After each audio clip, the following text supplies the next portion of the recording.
¿Qué tal, mis queridos amigos? Bienvenidos a Genesaret Internacional y en esta oportunidad con el discipulado de Genesaret Miami. Hoy le vamos a dar continuidad a nuestra serie Hazañas de la Fe. Y hoy nos toca hablar de un personaje que quizás su mención en la carta a los Hebreos sea para nosotros un misterio, motivado a que se conoce muy poco sobre este personaje. De este personaje que les quiero hablar es sobre Enoc. Dice, por la fe Enoc fue traspuesto para no ver muerte, y no fue hallado porque lo traspuso Dios, y antes de que fuese traspuesto, tuvo testimonio de haber agradado a Dios. Interesante. Entonces hoy, dentro de esas hazañas de la fe y de los héroes de la fe, vamos a hablar acerca de por la fe Enoc. Resulta interesante notar a través de esta referencia bíblica que Enoc es un modelo de fe, pero no solamente es un modelo de fe, también es un modelo de honestidad para las naciones. Este es un ejemplo de fe del tiempo antidiluviano. Para los que piensan que la fe solo existe bajo un determinado tiempo o una determinada dispensación, la fe que siempre viene por orden de Dios, pues es un don de Dios, siempre va a existir y va a estar sobre aquellos que escuchan la voz del Señor. Entonces nos es necesario aclarar que hay otras alusiones en cuanto al personaje de Enoc. Y esas alusiones solamente contamos con dos referencias en la Biblia, ¿ok? Que nos hace referencia del tema. En primer lugar, o la primera referencia, la encontramos en Génesis capítulo 5, versículos 18, 21 al 24, que dice, vivió Jared 172 años y engendró a Enoc, es decir, que el padre de Enoc era Jared, el sexto de las generaciones desde Adán era Jared, pero el séptimo era Enoc. Eso es impresionante. Esto tiene que llamarnos mucho la atención. Luego dice, vivió Enoc 75 años y engendró a Matusalén, conocido personaje, famoso personaje del Génesis. Y luego dice, y caminó, hablando de Enoc con Dios. Después engendró a Matusalén 300 años y engendró hijos e hijas. Y fueron todos los días de Enoc 365 años. Caminó pues Enoc con Dios y desapareció porque le llevó Dios. La segunda referencia ya la encontramos ya casi al final del Nuevo Testamento con el apóstol Judas, con su única carta escrita en el capítulo 1 que dice, capítulo 1 versículos 14 y 15, que dice, de estos también profetizó Enoc, séptimo de Adán, diciendo, he aquí vino el Señor con sus santas decenas de millares para hacer juicio contra todos y dejar convictos a todos los impíos de todas sus obras impías que han hecho impíamente y de todas las cosas duras que los pecadores impíos han hablado contra él. Y ahí está clara esas dos referencias. La primera referencia, entonces encontramos detalles importantes. Y caminó Enoc con Dios. Y luego dice, caminó pues Enoc con Dios y desapareció. Aquí está clara quién fue el que se lo lleva. Dice, porque le llevó Dios. Luego la otra referencia nos arroja otro detalle. Dice que también profetizó Enoc. Quiere decir que Enoc era profeta. ¿Ok? El otro detalle ya se lo mencioné acerca de que era el séptimo desde Adán. ¿Ok? Y entonces también Judas nos arroja un entorno histórico, ¿verdad? Un momento de inmoralidad, de muchos problemas de ética, de moral, de violencia, de pecado, que también se estaba viviendo en los días de Enoc. ¿Ok? Entonces, iniciemos la presentación de este tema por la causa. Es decir, la causa sería por la fe Enoc fue traspuesto para no ver muerte. Pero la causa es sí, ¿ok? Dice, antes que fuese traspuesto, tuvo testimonio de haber agradado a Dios. Es decir, esta es la causa. Tuvo testimonio de haber agradado a Dios. Por eso fue que fue traspuesto. Entonces, hablemos de Enoc antes de que fuese traspuesto. Se dice que Enoc fue único entre los patriarcas en la brevedad de su vida. Ok, vivió 365 años. Comparado con lo que vivió su hijo Matusalén, imagínense que vivió 900 y pico de años. Y lo que estaban antes que él, los otros patriarcas, es de una vida corta.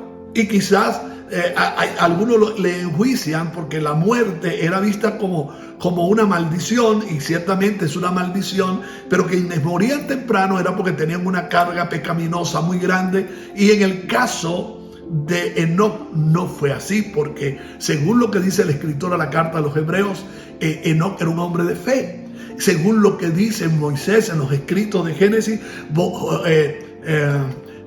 Enoc era un hombre consagrado a Dios, y Dios no va a matar a quien se consagra, porque quien se consagra a Dios es un instrumento para cumplir sus propósitos puntuales en una determinada generación. Entonces, Enoc fue único entre los patriarcas en la brevedad de su vida. Solo vivió 365 años, por lo que es un ejemplo de persona justa y grata a Dios.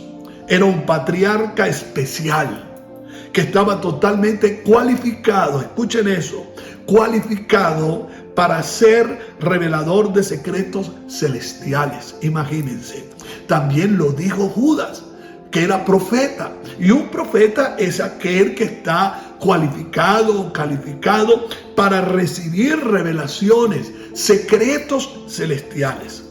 Los textos mesopotámicos atribuían a Enoc gran sabiduría y esa capacidad, repito, para recibir revelaciones, de parte de Dios. Por eso Dios le revela a Enoc también el fin de la generación de ese tiempo. Pudiéramos afirmar que Enoc fue profeta del Altísimo, por lo que venimos diciendo. Si tomamos el comentario del apóstol Judas, que dice, de estos también profetizó Enoc. ¿Ok? Entonces, en la mención paralela de Génesis capítulo 5, que dice, y caminó Enoc con Dios, los comentaristas encuentran en esta expresión especial utilizada con Enoc, una muestra de su extraordinaria relación con Dios. Una muestra de su extraordinaria relación con Dios. Cuando el Génesis dice, y caminó Enoc con Dios, los comentaristas, y yo estoy totalmente de acuerdo, dicen que esta es una muestra, una evidencia clara, diáfana de su extraordinaria relación con Dios. De allí parte la coincidencia de pensamientos en el tiempo, pensamiento de los hebreos, pensamiento de los griegos, como nos llegan a nosotros. Viene el pensamiento de parte de los judíos, de los hebreos, de los sabios judíos, pero también nos llegan pensamientos del griego, de ese griego del Nuevo Testamento, de ese griego koiné del Nuevo Testamento, y del pensamiento de la cultura griega en cuanto a Enoc. Ok, para la mentalidad hebrea, Enoc sería algo como esto, la misma palabra, y caminó Enoc con Dios. Para un hebreo sería, Enoc fue hallado perfecto y caminó con el Señor. Signo de ciencia. Cuando digo signo de ciencia, es porque relacionado a las revelaciones secretas y extraordinarias, por no decir sobrenaturales, ok, la ciencia era un símbolo del pensamiento apocalíptico, es decir, de ese momento. Nosotros vivimos en tiempos apocalípticos, como lo describe la palabra, pero Enoc también lo vivió, que eran momentos del porvenir, pero también que anunciaban un juicio de Dios para un momento determinado, para una sociedad moralmente que le daba la espalda a Dios, deteriorada, una moral deteriorada y que le daban la espalda al Señor. Entonces Enoc, como en palabras hebreas, fue hallado perfecto y caminó con el Señor, signo de ciencia para las generaciones. Desde la perspectiva griega, se declararía de esta manera: Enoc fue agradable al Señor. Fue hallado perfecto según los hebreos y según los griegos, fue agradable al Señor. Y escuche esto: ejemplo de conversión para las generaciones.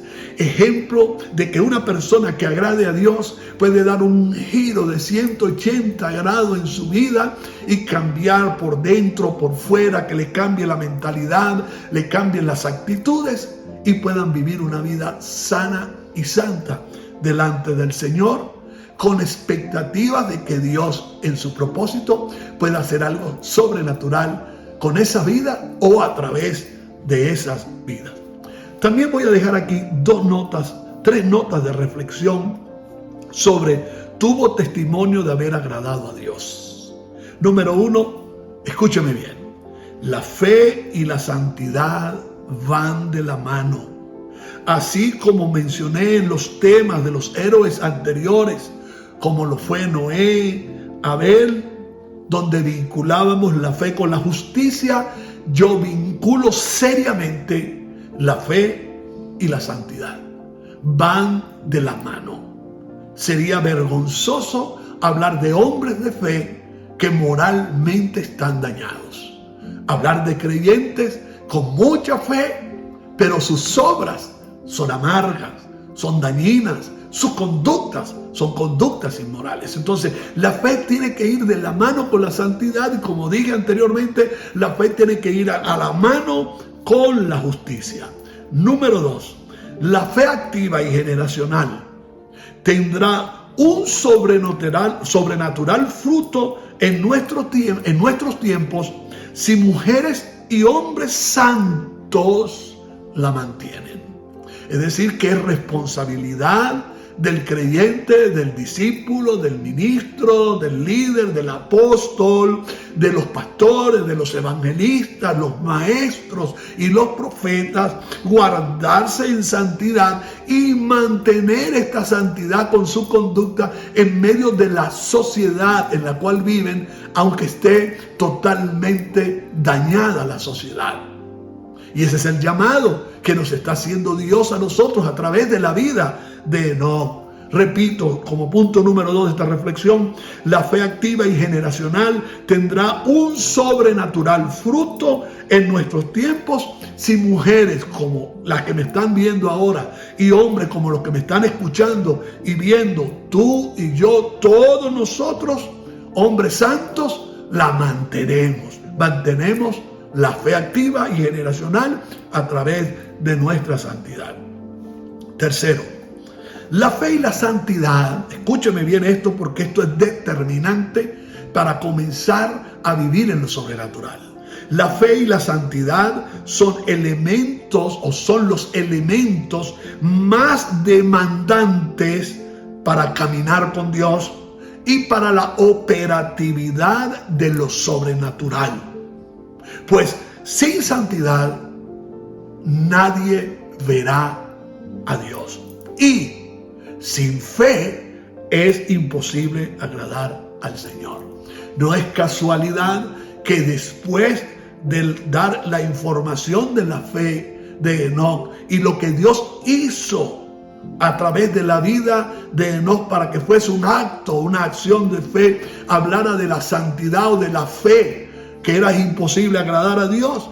No es casualidad que la demanda venga hacia nuestras vidas para nosotros agradar a Dios en santidad y en fe. Por eso David, que conocía muy bien de cerca y tenía su intimidad con Dios, y quien tenía una gran responsabilidad en su generación con las batallas que tenía que sufrir, que vivir por una nación, en el Salmo 24, versículos 3 y 4 dice: ¿quién subirá al monte del Señor? ¿Y quién estará en su lugar santo? El limpio de manos y puro de corazón, el que no ha elevado su alma a cosas vanas ni jurado con engaño.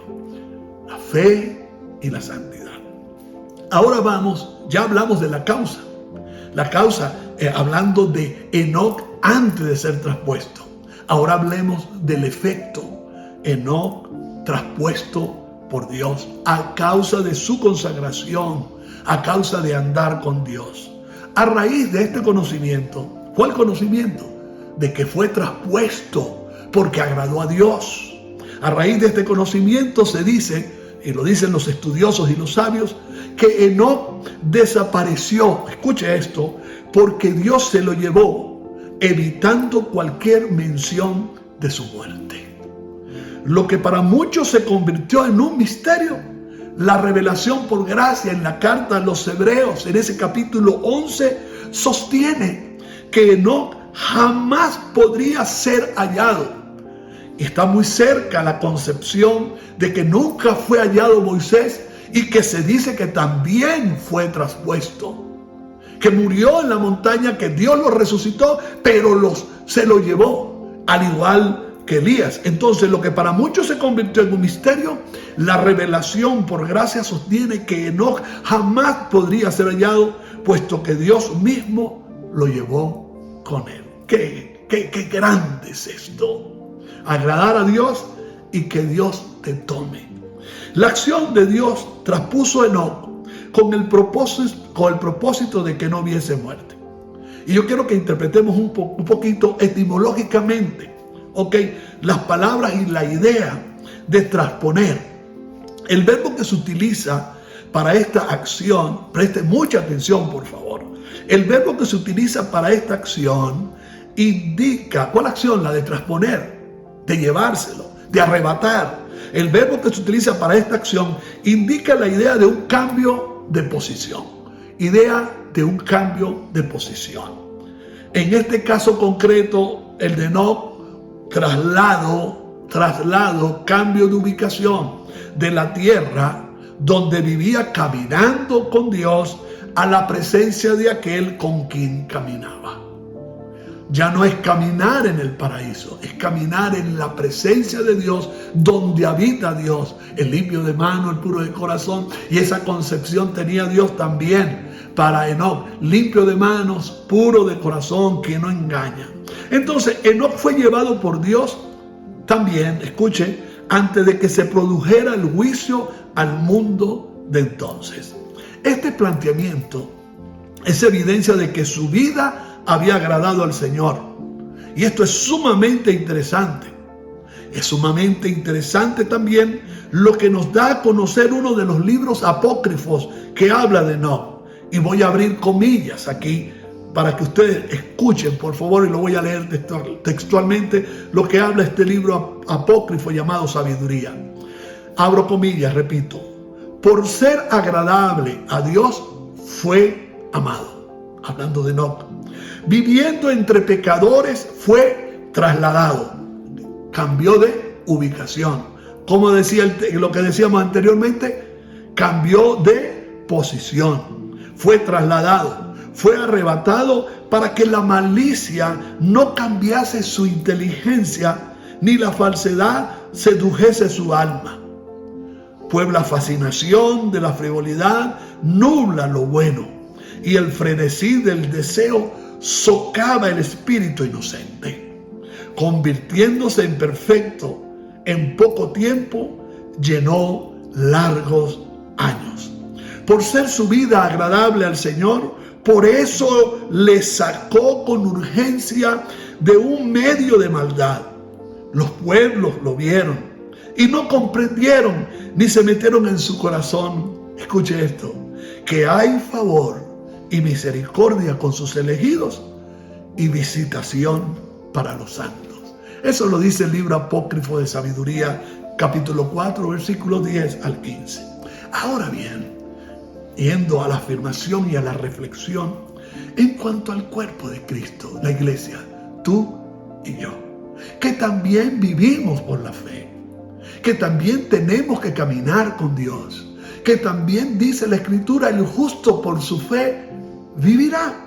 En cuanto al cuerpo de Cristo, todo lo que viene narrando el argumento histórico y la palabra en cuanto a la fe de Enoc y el que Dios lo haya tomado para guardarlo, Esto es la confirmación de la descomposición del mundo y, hablando del juicio que Dios le revela a Enoc, y la preservación de su iglesia. La descomposición de nuestra sociedad, la descomposición de nuestro mundo, del pecado que reina aún en el mundo, de cómo los hombres cada vez más se degeneran, se dañan, cómo los hombres todavía aún siguen creando leyes a favor de su vida disoluta, del libertinaje. Y en medio de esa descomposición de nuestra sociedad, también existe la preservación de la iglesia. No simplemente la iglesia nadie no pondrá contra ella, sino que el mismo Señor, Él la va a guardar y Él mismo la va a tomar. Por eso Cristo la cuida y la sustenta, para que sus manchas y sus arrugas no sean un tropiezo a la hora de arrebatarla. Por eso Pablo en la carta a los Efesios capítulo 5 versículos 25 al 27 dice: Cristo amó a la iglesia y se entregó a sí mismo por ella, para santificarla, habiéndola purificado en el lavamiento del agua por la palabra. Y escuche porque aquí está el propósito, a fin de presentársela a sí mismo. ¿Dónde se la va a presentar? Él la va a tomar y se la va a presentar para sí mismo. Por eso la preserva. Y para preservarla, cuando aumente la maldad en el mundo, porque la maldad se va a aumentar, se va a multiplicar como se está multiplicando, y muchos cristianos van a perder su amor y se va a enfriar el amor de muchos, y ante que caiga la debacle para su iglesia, el Señor la va a tomar y se la va a presentar a sí mismo, para presentársela a Él mismo, una iglesia gloriosa, que no tuviese mancha ni arruga ni cosa semejante, sino que fuese santa y sin mancha. Termino con estas dos reflexiones bíblicas o dos notas bíblicas de exhortación y afirmación. La primera la encontramos en Apocalipsis 3:10, en cuanto a que el Señor se la va a presentar a su iglesia a sí mismo, pero primero la preservará. La tomará a sí mismo, se la presentará a sí mismo, tomada por nosotros bajo la concepción de un rapto, de un arrebatamiento o un cambio de posición de la tierra al cielo. Por eso dice Apocalipsis 3:10: por cuanto has guardado la palabra de mi paciencia, piensa en Enoc. Ahora pensemos en nosotros. Dice el Señor: yo también te guardaré de la hora de la prueba que ha de venir sobre el mundo entero, para probar a los que moran sobre la tierra. De modo que entonces la reflexión aquí sería: guardémonos en santidad y guardemos a su vez la palabra, para que ella haga crecer nuestra fe y nosotros podamos vivir por la fe, guardándonos como santos para poder ver a Dios. Por otro lado, la segunda nota bíblica de exhortación y afirmación la encontramos en la primera carta a los Tesalonicenses, capítulo 1, versículo 10. Dice así: y esperar de los cielos a su Hijo, al cual resucitó de los muertos, a Jesús, quien nos libra de la ira venidera. Este texto es para incrementar la expectativa de nuestra espera. Y la expectativa de espera nos demanda entonces perseverar. La fe de Enoc. Por la fe, Enoc fue traspuesto, fue tomado por Dios para no ver muerte, y no fallado, porque lo traspuso Dios. Pero antes de que fuese traspuesto, antes de que el Señor arrebate su iglesia, por la fe santifiquémonos, por la fe apartémonos, para que Dios dé testimonio de haberlo agradado. ¿Sabe cómo agradamos a Dios? Con fe. ¿Sabe cómo llegamos ante su presencia? En santidad. ¿Qué vemos en Enoc? Un ejemplo completo, un modelo de fe y honestidad para las naciones. Convirtámonos nosotros en ese modelo también, en un modelo de fe y de honestidad, integridad a través de la santificación en el Señor, para ser ejemplo, modelo y que nos sigan a través de las naciones. Que Dios le bendiga. Por la fe no fue traspuesto, porque agradó a Dios. Agrademos a Dios. Que tengan una feliz noche. Bendiciones, Genesaret Miami, y nos vemos el próximo miércoles en nuestro discipulado.